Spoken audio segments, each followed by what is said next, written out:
One of the things that's very important to learn is the proper way to make a fist. In Kenpo, we make our fist a little bit differently than most other martial artists and most lay people.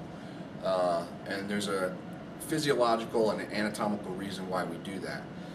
99% of the people make a fist like this. And what you see, a common occurrence that happens with people is they get what's called a boxer's break.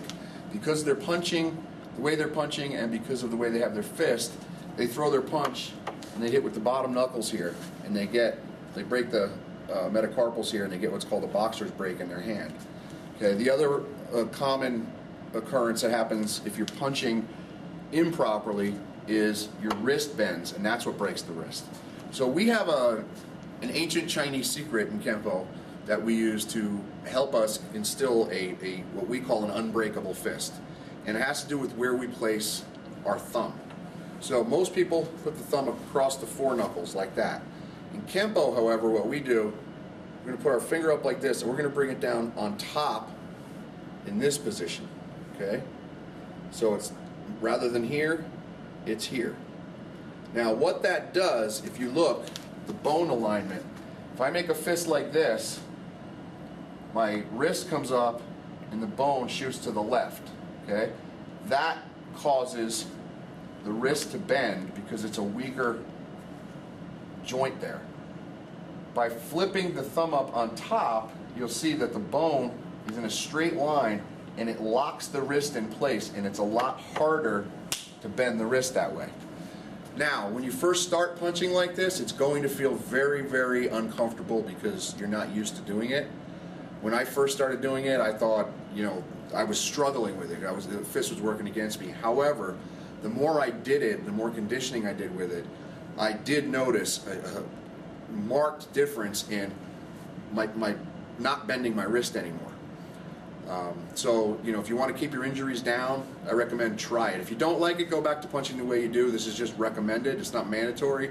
But again, it's a tip that we do here. All the black belts here punch this way, and it's a big help if you want to learn how to punch properly. Now, the other aspect of the punch is the point of impact. In Kenpo, we teach to punch with these two knuckles, the top two knuckles, rather than these two knuckles. Again, if you hit with these two knuckles first, bones are weaker and they're going to break. You get a boxer's break. If you hit with these two knuckles, they're very strong. Top two here. Okay? So again, what we want to do, a point of impact, we're throwing a vertical punch, we want to punch so that the top two knuckles hit the target. Rather than this way or this way, we want the top two knuckles to hit the target. Okay. Other reason for that is energy displacement. By hitting with these top two knuckles, we get penetration on the strike. When energy is focused in a pinpointed place, it amplifies the energy. When energy is dispersed over a wider area, it disperses the energy. So the difference between a punch and a smack. Punch has penetration, a smack has dissipation. So if you want to have powerful strikes, you want to get the penetration. And if you're punching properly and you're penetrating the target with these two knuckles, you're going to have a lot more impact and a lot more power on your punch. So again, things to keep in mind. This is the Kenpo Unbreakable Fist, and try it out. Try it on the heavy bags, try it in class, try it on the Makawara board, and hope it works for you. Thanks.